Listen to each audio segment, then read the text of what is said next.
Alright everybody, so, y'all wanted me to read more of Child Bride.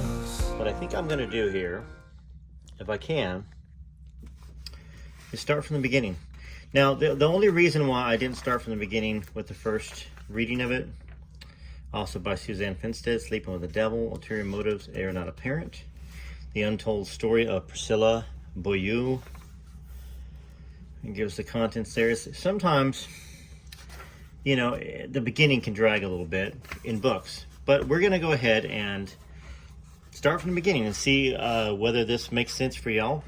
Somebody said they didn't want me to ruin the story for everybody, but I think that there's very scandalous, also interesting, also very deeply psychological sections to be talked about in every section throughout the book.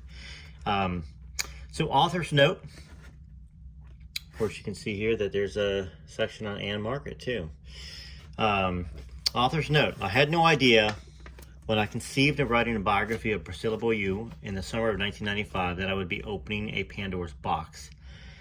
In the 18 years since the death of Elvis Presley, a virtual cottage industry had arisen. A veritable library of Presley books, feature films, television stories, television movies, television stories, documentaries, a university course, and even a religion. Elvis Presley had transcended legend to become what one journalist I interviewed compared with popular culture's secular equivalent of a saint. As his once notorious child bride, the woman, of course, that's just her saying she's a child bride. Priscilla was never a child bride. The woman with whom millions of Elvis fans have a love-hate relationship, Priscilla Presley, seemed to me an important cultural icon in her own right, yet curiously, little was known about her. There's a reason why little is known about it, because she's kept secrets, in my opinion, and of course the opinion of this book. Priscilla's life has always been veiled in mystery. As a teenager, she was cloistered at Graceland, trailed by whispers labeling her Elvis Presley's Lolita. Once married to Elvis, Priscilla retained her status as Hollywood's best kept secret, virtually unrecognized apart from Elvis. When Presley died, she was mentioned in passing in the Elvis biographies, often the first sections to which readers would turn, eager for more information about the King's mystery child bride. Of all fascinations surrounding Elvis, his bizarre courtship of 14-year-old Priscilla Beaulieu held the greatest intrigue. What was the real reason the parents of a ninth-grade girl permitted their daughter to date, then live with, a rock star? What spell did Priscilla cast over Elvis that drew him to her and kept him attached? Those were unanswered, burning questions of Elvis mythology. As proof, when Priscilla wrote her own memoir over a decade ago, it became an immediate publishing sensation. Yet, the story still had not been told. Priscilla's autobiography revealed next to nothing about her life before or after Elvis and contained no recollections from anyone but Priscilla. My intention was to research and write a definitive biography of Priscilla Presley, consort to arguably the greatest cultural icon of modern history, and to fill a gap in the existing Elvis archives. I had no reason, at the time, to suspect that her book or the story she told were anything other than true, just merely incomplete. So Suzanne went into this, not trying to catch Priscilla in something, but maybe to write something deeper. As I started on what would become 2 years of intensive research, clues began to surface, suggesting that the story that Priscilla told of her life was not as it was.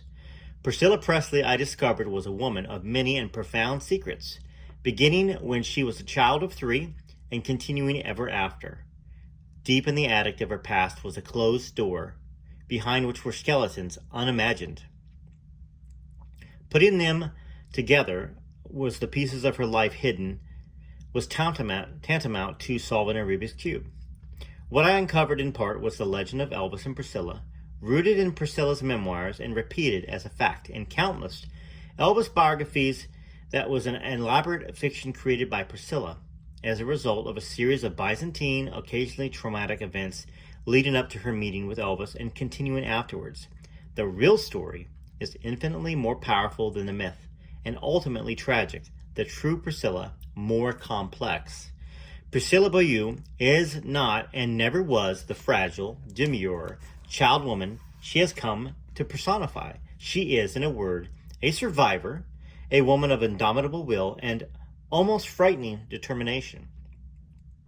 So, as she's writing this book, Suzanne, in some way, seems to have admiration for Priscilla, which goes to show that what we've read before and what we're going to read through this book has to be what she feels is true from all of our research. Or else, why would she call her a survivor, a woman of indomitable will and almost frightening determination? Because she seems to have admiration, at least in the beginning of this section of this book. In reconstructing her life, I retraced Priscilla's footsteps from birth in Brooklyn, New York, to childhood in Connecticut, Texas, Maine, New Mexico, Germany, and Memphis. Even sleeping in the bedroom where she first stayed at the Vernon Presley house adjacent to Graceland in March of '63. I scoured virtually every book available on the Presleys, which number in the hundreds. She haunted libraries and flea markets in search of the seemingly infinite magazines about Elvis, Priscilla, or Lisa, listened to Elvis Presley music, watched his movies, screened documentaries, hunted for and scrutinized vintage photographs, rented Priscilla Presley pictures, poured through the probate, divorce, and other civil court records and archives, immersed myself in Scientology literature, and interviewed close to 300 people, each of whom held various pieces of the puzzle that were Elvis and Priscilla.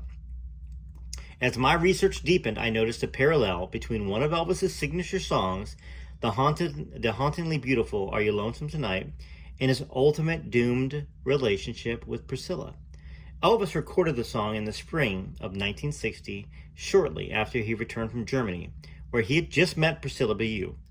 Many who knew Elvis felt the song personified him, for he harbored from birth a deep, inexplicable loneliness, something Priscilla, as a child, shared with him, part of what bonded them initially. The spoken verse, which was inspired by Jacques' speech in Act 2 of Shakespeare's As You Like It, was eerily prophetic of Elvis Presley's unfolding relationship with Priscilla and forms the structure of this biography. Elvis, who placed a mystical importance on such things, would have appreciated the symbolism. What is personal integrity? Personal integrity is knowing what you know. What you know is what you know. And to have the courage to know and say what you have observed. And that is integrity, and there is no other integrity. That's L. Ron Hubbard, which Scientology is kind of based on, that gentleman. The truth shall set you free, man, Elvis Presley said. So that is the author's note in Child Bride. Then you got Childhood, A House of Secrets, and Story. So those of you that are watching this, okay, if you don't have a YouTube username, you don't have a YouTube account, create one. Create it with a Gmail account. Like this channel. Hit all notifications, which is the bell, because I am going to read the whole book. For those of you that don't have access to it, those of you that might be driving around and may not want to sit there and read the whole thing, I will be reading the whole book. So you're going to want to be able to see when the videos get posted. It's probably not going to say part 1, part 2, part 3, part 4. YouTube loves to bury those. So click on the videos, every video that I post, and you will see that the whole book is going to get posted. All right, let me grab a drink of coffee. I'm going to continue reading a little bit. Chapter 1, Ann's story. Now, we know Ann is Priscilla's mother. In March of 1963, Priscilla Ann Beaulieu was at the crossroads of her life. Though just 17, a senior in high school, she was faced with a decision that she knew, with a child's wisdom, would forever alter the course of her destiny, and she had a strange foreboding. She was desperately in love, as only a teenager can be, a forbidden, love-locked, in conflict with her parents, especially her mother, Ann Beaulieu. Elvis Presley, the 28-year-old rock and roll idol and movie star, the most famous sex symbol in the world, held the 17-year-old in thrall and wanted her to move into his compound in Memphis as his girlfriend-in-waiting while she finished high school and came of age. But Elvis was not the object of Priscilla Beaulieu's teenage fancy that fateful spring. She was breathless over the handsome 18-year-old star of her high school football team. She did not want to leave her life in Germany for a dubious future with a rock star. It was Ann Beaulieu, her mother, who was obsessed with the idea of Priscilla moving to Graceland to become Elvis Presley's de facto child bride. Both mother and daughter feared that Priscilla might be making the greatest mistake of her life. Priscilla, her fear was if she went to Graceland, and Anne, the fear was if she stayed. In the end, Priscilla deferred to her mother, as she habitually did. She packed her bags for Graceland with barely a goodbye to the boy she left behind. As this tale implies, it would be difficult to tell Priscilla's story without beginning with her mother's, for their lives and their destinies would always be linked in mysterious ways, ways understood only by Priscilla and Anne. They were bound together by secrets only Anne fully understood. Anne, as would her famous daughter, begin life with a different name, Anna Lillian Iverson. As a child, she was called Rooney, short for Annie Rooney. Where that nickname came from, possibly a 1920s cartoon character, the Iversons would not reveal to outsiders. They were Norwegians, who considered the most trivial family detail personal and private. Anne's family history, they still maintain, is nobody else's business. Outside the family, and even to Anne, it is a forbidden topic. There was nothing of portent in early life. Anna Iverson was the youngest of 3 children, all of whom were born in March, each 2 years apart. Albert Jr., James, and in 26. So these are the sections which, in all honesty, I don't think many of you are very interested in. So I'll try to skip around a little bit. As a child, Rooney sang and acted in skits with her favorite cousin, Margaret. They joined the dance club, discreetly followed the career of actress Priscilla Lane, the most famous of the 5 Lane sisters, which is where Priscilla's name came from, obviously. A Warner Brothers contract player from 37 to 44 who co-starred with Reagan, Dick Powell, James Cagney. Like her movie star role model, Rooney was fair and blue-eyed, with a wholesome girl-next-door prettiness. Her most impressive feature was a thick tumble of shoulder-length hair. If, as Oscar Wilde wrote, we are in the gutter, but some of us are looking at the stars. Rooney's eyes were fixed on the sky. She chafed under the thumb of her rigid policeman father, waiting until she was out the door to apply forbidden lipstick, using Margaret or her best friend, Fay Heim, as cover for the nighttime adventures of adolescent girls. Priscilla's mother, Anna Iverson's turning point came when she sneaked out to attend a USO dance during her freshman year in high school. The dances, organized for the new London-based Navy and Coast Guard fleets, were dangerous territory for any young girl. For Albert Iverson's daughter, they were taboo. Girls under 16 were not admitted. Rooney was barely 15. There was a slight stigma attached to high school girls who attended USO functions. Many of them got in trouble, as Faye would remember. So, we see a pattern here, obviously, from what we know about Priscilla and what what some of us know about the book. Her mother was wild, and once again, not passing judgment on somebody for being wild or curious. It just kind of goes along with to maybe tell the story about how Priscilla wasn't shy and demure, that once she got it honest. She got it honest from her mom. None of this deterred Rooney. She was in a single-minded pursuit of romance, the kind depicted in the movies, the kind that promised an escape from her stagnant, lower, middle-class existence. One evening at the dawn of World War II, fate smiled at her. She was asked to dance by the handsomest soldier at the USO, a dark-haired dream of a boy named James Wagner. Jimmy to his friends, and he had 1 million of them, recalled his brother Gene. Jimmy was a storekeeper, 3rd class in the Navy. Stationed aboard the USS Beaver, a submarine tender in the Atlantic Fleet berthed in New London. It was certainly love right from the beginning, according to Rooney's best friend, Fay. He was gorgeous, remembered Anna's cousin Margaret, swooning. And why is this important to hear from Fay and from Margaret? Because they're very important that we get information on Priscilla and from their recollections and Priscilla's mom. Wagner was slight, 5'6" or 7", with an athlete's physique and a face that would melt a girl's heart. Model perfect features, dancing blue eyes, a movie star's white teeth, and jet black hair that formed a widow's peak. Oh, his mother once exclaimed, if you see his picture, it'll take your breath away. He was a bit of a dandy, always immaculate and stylish, but he was not conceited, according to his brother. Jimmy wasn't like that. He didn't act like he knew he was handsome. Anna Iverson concealed her romance from her parents, calling on Faye or Margaret to act as her accomplices whenever she wanted to rendezvous with Jimmy at the USO.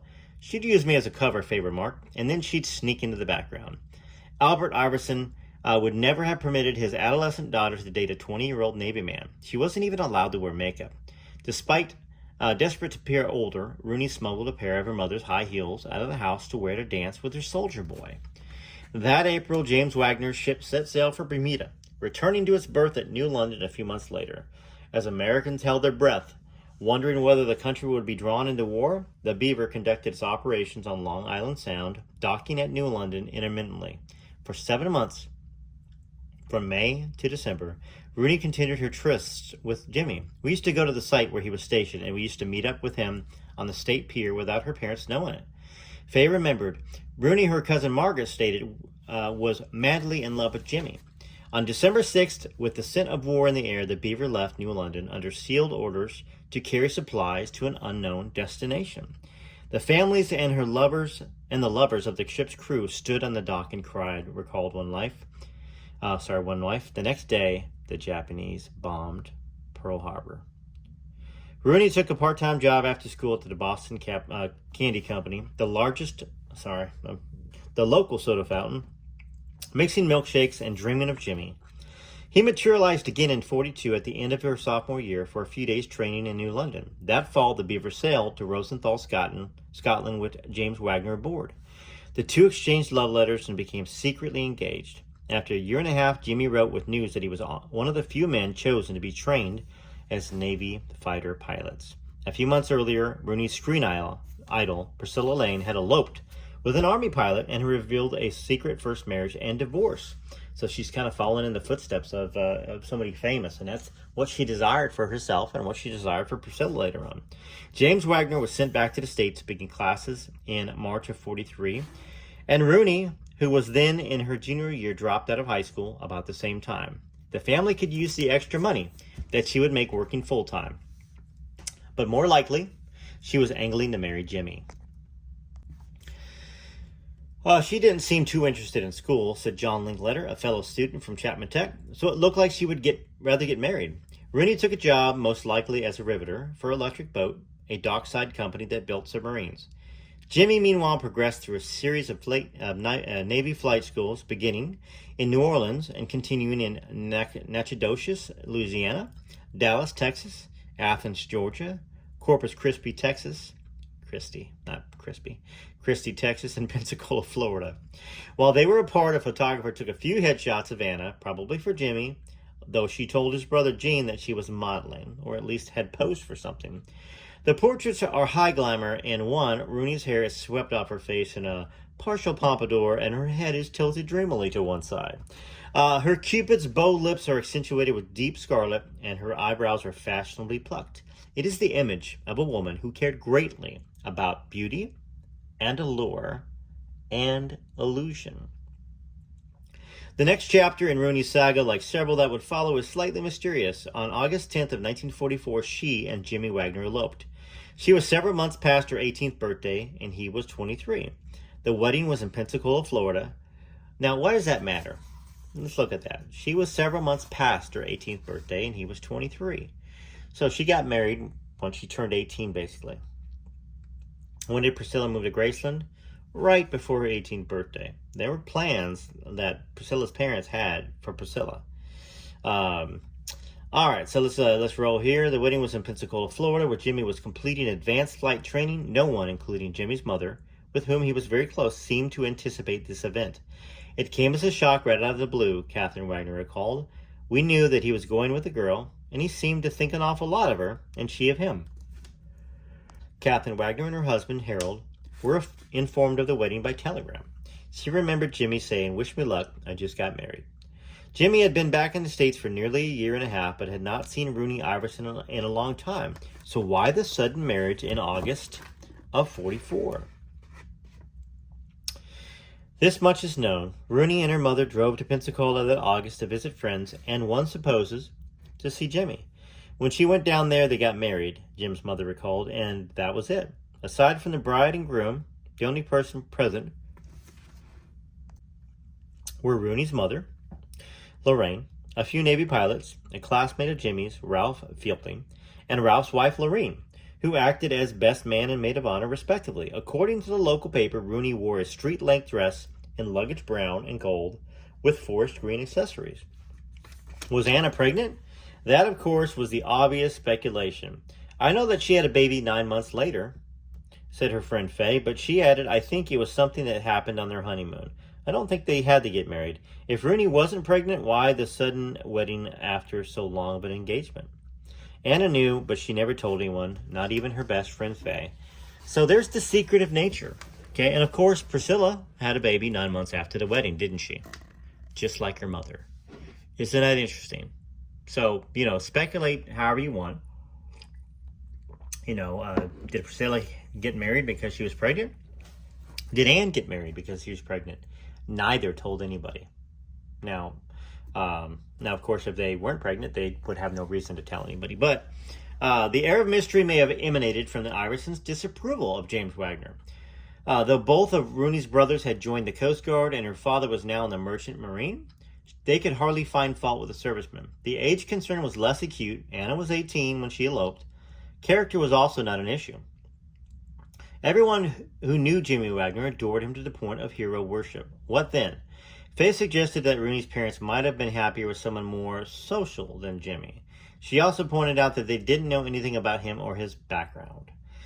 Cousin Margaret laid the blame on Rooney's father, a self-centered man with high aspirations for his only daughter. He probably wanted her to marry a millionaire, she offered half in jest. There is perhaps more to the story, missing subplots buried with those who have died and kept secret still by Anne. Whatever objections her parents may have had, the new and newly pregnant Miss James Wagner was gloriously happy. Anna was radiant during her first visit to New London after the wedding. Jimmy recalled his mother seemed to be walking on cloud nine. Less than a month after the wedding, he got his wings at a ceremony in Pensacola. The next day, he was promoted to ensign. Jimmy and Anna spent their first Christmas together as husband and wife with the Wagners in Titusville, the small Norman Rockwell-esque town in western Pennsylvania where oil was first discovered. Jimmy's parents and his 16-year-old brother Gene embraced his bride. Gene found Anna very neat, very pretty, and very nice. A lovely girl, lovely, lovely, lovely. To Catherine Wagner, the sort of small-town housewife who baked peach pies and left them on the front porch to cool, her daughter-in-law was the picture of Anne Sheridan, the oomph girl of the 40s. A comparison Rooney would have relished. Privately, Catherine Wagner fretted slightly, worrying with a mother's intuition that we might not be good enough for Anne. Recalled Jean Wagner. She was concerned that Anne was from the city and we were just farmers. Ironically, Anne Wagner spent the ensuing months in much of the same fashion as did Priscilla Lane. She and the actress were both newly married to pilots and were following their husbands from base to base while awaiting the birth of their first child. Anna passed part of her pregnancy with her parents in Niantic, Connecticut. Jimmy flew up to see her every opportunity he got, recalled his brother. They were very much in love, very happy. The newlyweds also visited the Wagners many times.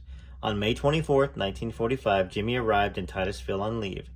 Rooney was spending the last days of her pregnancy at Sheephead Bay in Brooklyn, where her brother was stationed. Jimmy's plan was to spend a quick night with his family and friends en route to New York for their child's birth later that week. Shortly after midnight, the Wagners returned home to a frantically ringing phone. Jimmy got the call, remembered his mother, and turned to us and said, "Well, Grandma and Grandpa, we have a baby girl." Rooney gave birth to an 8-pound baby at 10:40 that night. Jimmy and Jean raced to the hospital in Brooklyn, driving all night. Jim went up to see Ann, and I went to see the baby, recalled Jean, and I said, "I saw your daughter before you did." Anna Wagner chose the name Priscilla Ann for her love child. The choice was a revealing testament to her dreams and aspirations. This was the first secret of the little girl who would marry Elvis Presley. She was not, as the world believed for so long, Priscilla Beaulieu. Her real name was Priscilla Ann Wagner. That's where we're going to leave it right now at Chapter 1. And I will do probably a complete video at some point and put all the videos together, but it's a bit of a read, as you can see. And that was only 8 pages. But that's the beginning. That is a lot of the background of why Priscilla was secretive. She learned it from her mom. you know, there's some tidbits of information in there that are very interesting. It was a coincidence that both her mother and her got pregnant 9 months after the wedding. Maybe not. Maybe it is coincidence. Maybe it was what caused them both to get married. Let me know what your thoughts on this, and we will get to chapter 2 probably tomorrow. All right, this is Rare Elvis Photos, and this is reading and some commentary on The Child Bride, The Untold Story of Priscilla Beaulieu. I will not say her name right. I try not to say it. Sometimes it slips out, by Suzanne Finstead. I do want to just sneak a peek back here and show you guys. I'm going to do this at every chapter. Okay, acknowledgments.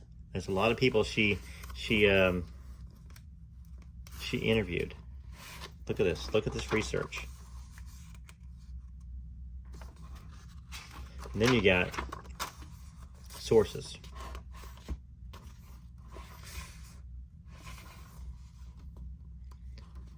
This is no Elvis and me with no sources, just one person's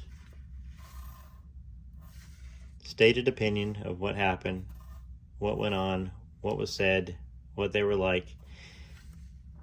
So, anyhow, very well put together book. We will continue. This is Rare Elvis Photos. Hit the like, subscribe, hit all notifications. You got to hit that bell so you get notified for the next video. If it's not a video you don't want to watch, you don't have to do it.